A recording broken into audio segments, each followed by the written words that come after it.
Hey guys, Kris Prather here again, and we're going to be talking about my playoffs victory. So I'm pretty sure right in this ninth frame, I just ball changed from an idle to a phase two, which typically, people wouldn't do that. No, that's my wife. She hates being on TV.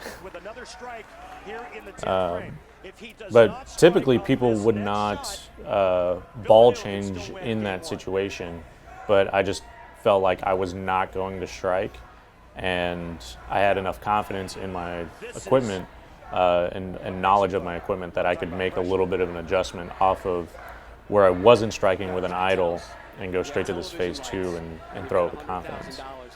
Now this shot right here is the one that everyone asked me about, because obviously I just made the ball change and I didn't throw it that bad. It just hooked really early. As you can tell by the strike track here, I made a move. I just did not get it far enough right. And we can say that it hooked early or I missed left, whatever. But as I'm sitting there, pulling on my shirt, I'm just thinking, damn, like, you just open the door. Like, you literally have to throw the shot of your life right here to just have an opportunity to win. And right there, I said, I made it. Like, as soon as I let it go, I was like, I made it. And that reaction right there is just pure emotion. Just like, I was so insanely nervous that I was going to shoot 112 or, not win or whatever. I just had all of this pent up emotion, and right there, I once I let all of that out, it was so much easier. And Rob's saying that I need to take it back to a manageable level. Nah, fired me up. I was ready to go. Like, I knew that this shot was going to strike. Everybody always says Phil ball always strikes. Well, I was so insanely confident throwing this shot. I was like, there's no way that this one doesn't strike. But as you can see there, the one that got 5 only got to about 7. That one got to just right at 6. So, sitting there, I was just like, Bill had to throw 3 of the best shots to win this game. And watching his ball go down the lane, I was not, if it was my ball motion, I wouldn't have been super confident, because he had left a couple flat 10s in there, and I had saw that he had made a move there, and I was like, I think if anything, he's gonna flat 10. But Bill's one of the best in the world, so when he needs one, 9 times out of 10 he's gonna do it.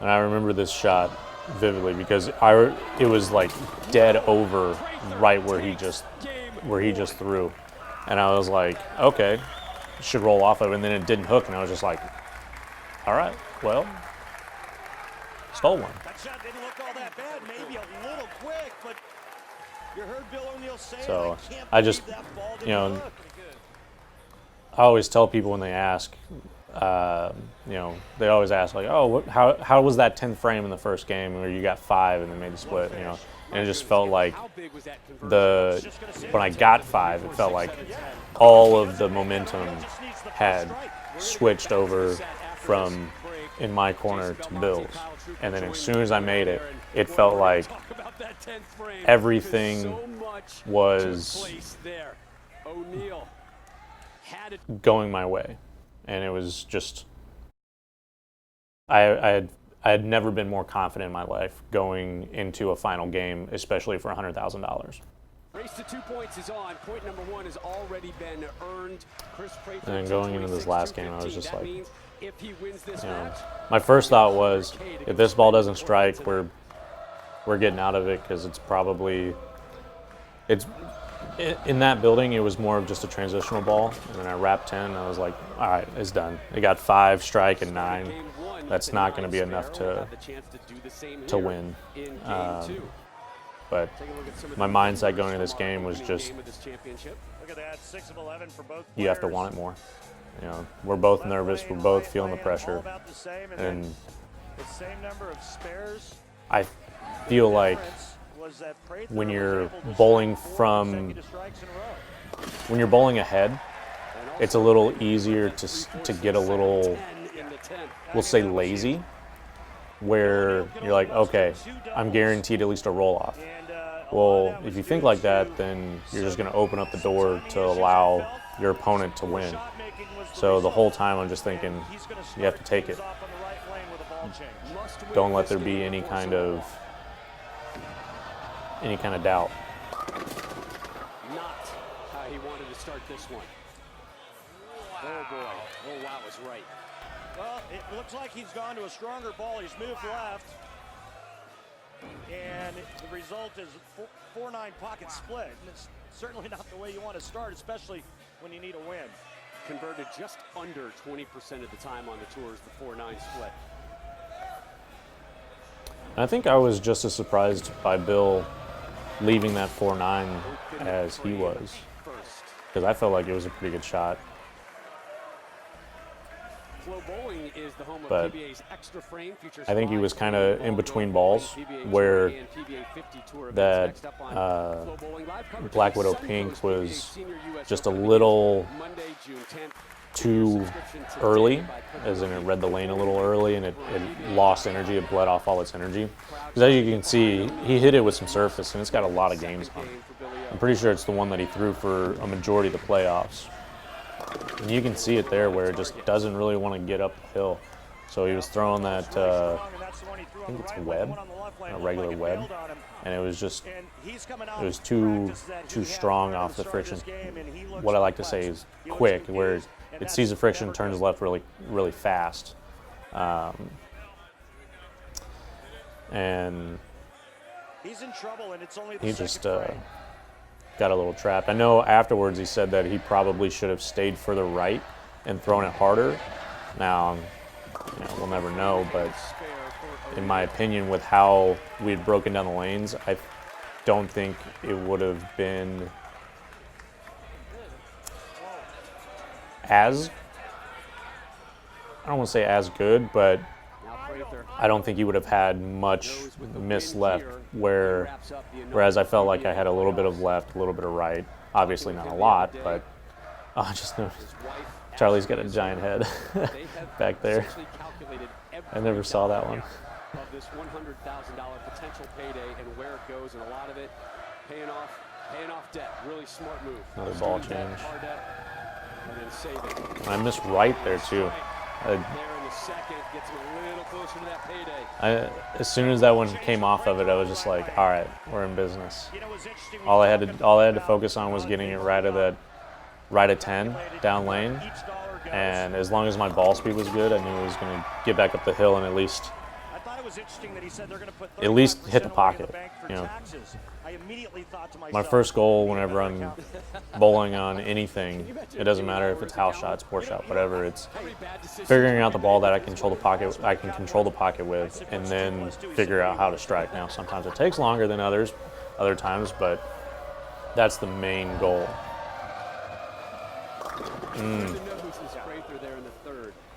Hated it immediately. It was left of target, and those type of shots there, to me, almost I was telling looks myself like to the make sure player you is afraid get it to to the leave spot target down lane, to the because right. And that's on the hooking lane. we're bowling on two different pairs plus two different lanes. So like the lane 2 on this side of Bayside is just, it hooks so much. I would say it's probably a whole zone, which is, for me, I consider a zone 5 boards with my feet, 3 with my eyes. Other guys say it's 6 and 3. You know, everybody's a little bit different, but for me, it's 5 boards left with my feet and 3 boards with my eyes. Different than the the right lane that we're bowling on. And as I'm watching Bill throw this ball and not have the most confidence in it, I'm just like, all right, a couple more frames. Like, just let your body do what you've trained it to do, and everything will be okay. To show you how much Sean Rash helped his look yesterday, with Sean playing so much straighter and staying right of O'Neal, it gave Bill O'Neal a free highway to the pocket.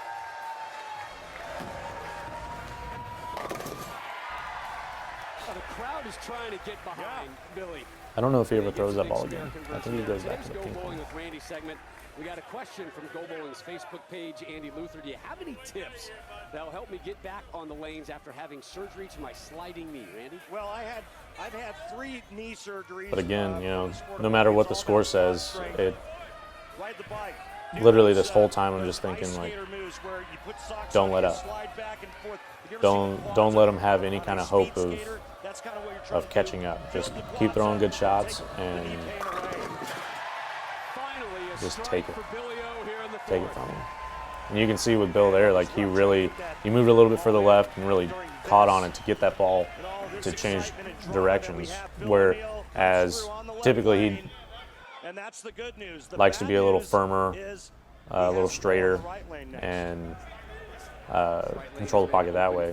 And I think he was trying to do that with the other ball. It was just too aggressive down lane.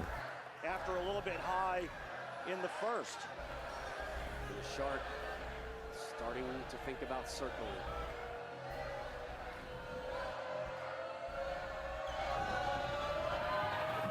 So smooth, so effortless, so clean, so pure. You think he's a man-eater? Stick your hand in his mouth and see if he's a man-eater. No thanks. Man-eater. What a beautiful shot. I love that moniker, Shark. It's textbook type stuff there. He just makes it look so easy, so balanced. For those of you that didn't know, when I was growing up in high school, I took marine biology a couple times. And actually, had I not gone to Wichita State, which I don't know if you know this or not, is probably 1,000 miles from the closest ocean. It's probably not that far, probably only 600 or 700. But I wanted to study sharks, so I wanted to research sharks and become a marine biologist. So I think it's kind of fitting that now Timmy Mack started the whole shark moniker, and then now a whole city just calls me Shark. That's all they call me. When we go to Bayside, they only call me Shark. So it got 2 looks. Oh no. Deflating. You make the change, you execute, and then it's Rob Stone's best friend, the 10-pin. And like I said, I don't typically watch myself bowl too much, so we're seeing this for the first time together again, and even though that hit the pocket, it didn't I'm just getting happy memories, just thinking about, like, because it's so surreal. Like, you don't, once you leave and you move on to the next tournament and everything like that, it kind of becomes a little surreal that, like, oh, damn, I did win $100,000. Like, like, I don't look at my bank account every day or anything like that. It's just, it's in there. My wife and I have plans for it, and that's, but watching this, it's like, man, all right, I actually, like, showed up and proved that, I actually deserve to be there. Right now, though, it's Kris Prather closing in on $100,000 in the first ever PBA Playoff Championship.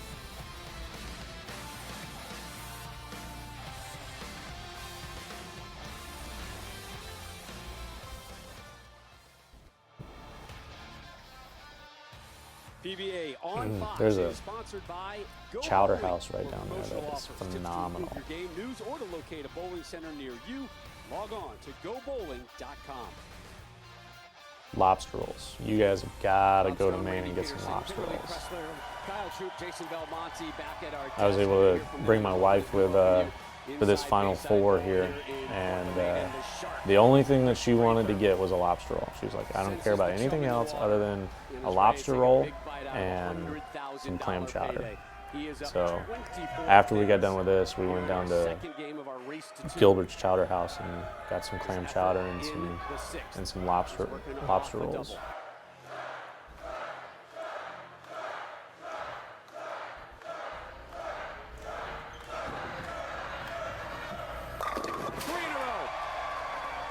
As nervous, as sweaty, as banged up as Prather was before we kicked this show off, he has brought the every time the under control, and he has been people at Bayside start chanting shark, it's, I think you guys see it a couple times where they kind of get a close up of my face as I'm right as I'm about to start, but there are times where I just start kind of like grinning or smiling, and it's really hard to suppress that that kind of like.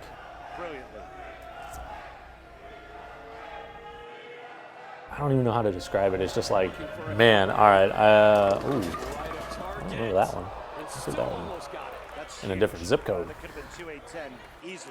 But that's probably like I said, this left lane here was the more hooking lane. So if I missed left, there was that chance that it went Brooklyn. Like when we were practicing the first 5 or 6 minutes of practice before the show, I couldn't get my ball to stay on the right side of the head pin. So the whole match, I'm just like, all right, make sure you get it to 7, whatever. And as long as it's directed at 5 at 40 feet, there's a chance. And that one was just a overcompensation on a move after the commercial break.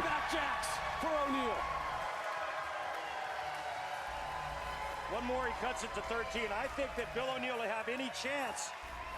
He's got to strike out. His max score right now. Yeah, and as soon as Bill throws this double, I'm just like, 249 if he takes it off the here he is. Like, he's not going to go away, and Bill is just going to keep fighting. Like every single other guy out here, like everybody wants to win, and Bill being one of the best is, nerve-wracking alone in itself. And then as soon as he throws this double, I'm just like, all right, time to take it on. And then he throws not the best of shots, and boys, it's not looking great for William. I'm just thinking he hasn't executed the way that he wanted to execute. He hasn't got comfortable. 2 more good shots. Really good shots that didn't strike. And I think that's just gotten to him. Right now, he needs to find a way that I'm that much closer. Make this spare. It can all change in a matter of 1 or 2 shots. So Kris still has to step up here and make great shots. And I don't even know if I strike. I'd be pretty confident to say that. Flat 10, flat 10. I think it's over. Yeah, I think, like you said, trouble. Also, very impressed with Prather, how he's handling himself. Happy Gilmore, find your happy place. Looks like Prather's found it. And now we're in even deeper trouble, Jason. Left to 9. That is by I don't care what you're bowling on. I hate that spare. An absolute dagger to the O'Neill camp. I don't know if Randy remembers or not. I doubt anybody else remembers except for me. But Jeff, you remember the first ever show I made, and it wasn't even like a televised show. It was one of the extra frame shows in Aurora. I was bowling the 2-seed and 3-seed match against I think it was J.R. Raymond. I left a 3-6-9-10, and I overheard. Flat 10. I overheard Randy say that I had to hook at it, and we're bowling on a strips pattern, which is where there's oil, then less oil, then oil. Like there's just a fluctuation of oil this way, left to right instead of front to back. So I wasn't sure where my ball was going to hook because I was playing the gutter, and I was throwing the ball fairly well, so I was just like, oh, I'll throw straight at it. Well, throw straight at it, everybody claps, and as I'm getting off the approach, I go, hey, Randy, you don't have to hook at it, because he had said that I had to hook at it. I heard him before I shot the spare. He wasn't a huge fan of it, but luckily he can take a joke, so yeah, I'm hoping all is good now. Now I really hope he watches it. If Prather strikes on this ball, he just needs good count in the 10th frame. Yeah, and even though I have this, it says 38 pins, I'm still thinking, don't leave anything out there. It's incredibly easy to go, split on this left lane, miss left, whatever. And I flat 10, and I'm like, all right, well, you made it a little bit easier on yourself because it's just a single pin, but I think had I struck there, I would have gone absolutely insane because that would have all but locked it up. Boy, did that shot get wide. And again, the 7-pin kind of teasing itself. There we go. Good count. He knows it. So I'm looking at my wife there, and I'm just like, we're one step closer. Because we had all these plans, and whether I'd lost to Simonson or won the whole thing, like we had started making plans on like what we were gonna do, and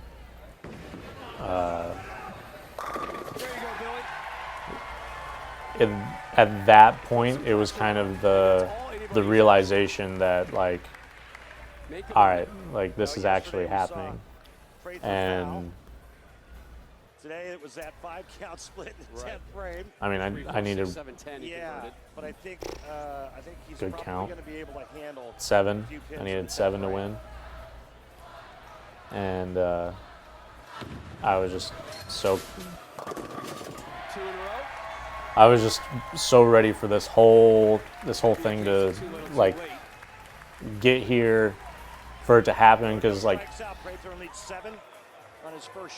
a lot of the shows were taped, and then the I think it was the first show was live, and then the shows after that were taped the next couple days in Portland, and then the Final Four was live. So like we had a whole month where we were just sitting around waiting for this to happen.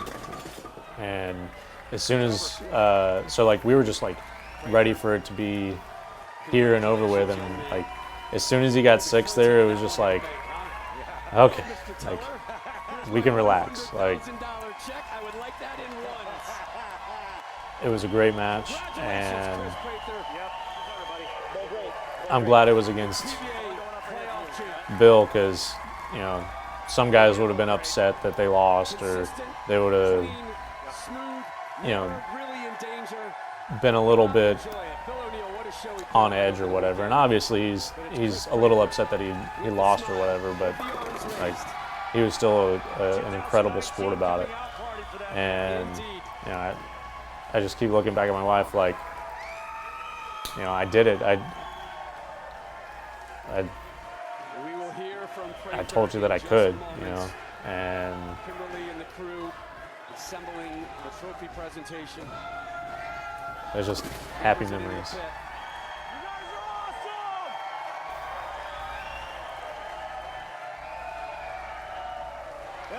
That bowling center is insane. How long ago was it when he knocked off the #1 player in the world? And they make you feel so welcome, and like this was the playoffs was my first time ever being there, and they immediately embraced me as a person, and